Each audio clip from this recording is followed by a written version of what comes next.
329, the number of missing children in Virginia. 13-year-old Selina Salazar from Portsmouth has been missing since April 15th. She lived with her adopted mother, 2 brothers, and a sister. Selina's mother believes she was lured by someone online.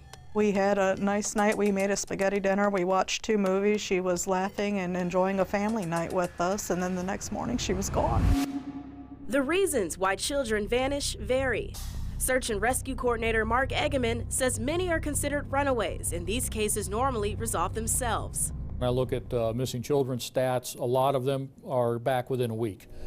They may disappear for a couple of days, but they're back within a week.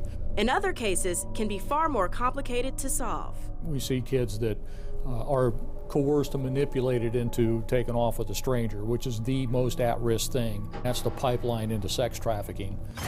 84% of reported missing children come from high-density areas, including Northern Virginia, the Greater Richmond area, and Hampton Roads. Hampton Roads makes up 1/3 of those cases alone. Once we get into the summer months, they tend to be less supervised. They tend to go missing more often in the summer. Then it kind of drops off as they go back to school.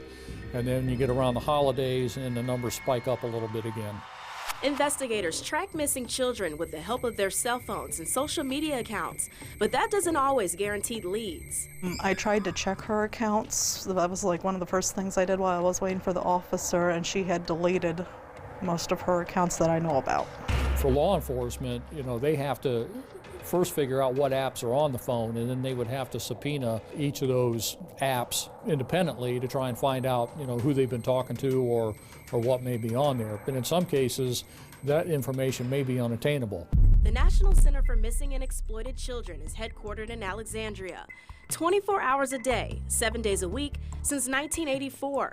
They provide resources to help locate missing children. A missing child report is never closed here at the National Center until the child has been physically located, no matter how long it takes. And unfortunately, there's been cases on our books 30, 40, 50 years old. All reports go directly to the call center. The description of the child and any information leading to where they could be is entered into the database and is assigned to a case manager.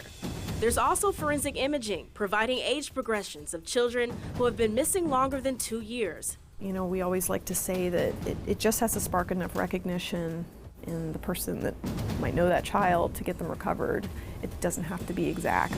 Artists use photos of the age the child went missing and of blood relatives to recreate the image, taking up to 8 hours to complete. We will do an age progression every 2 years until the child turns 18, and then after that every 5 years. Facial reconstructions are done on unidentified deceased children if DNA isn't a match, using morgue photos or skeletal remains. But despite advancements in technology, what can the community do to avoid a child's disappearance altogether? It's just knowing where your kids are, talking to them. Who's your friends? Who are you hanging out with? And, where are you going? Watching for changes in behavior and taking action can help keep your child from becoming another statistic. At that point, somebody needs to be picking up the phone and reporting them missing. Sooner better than later. For a list of resources, visit WTKR.com.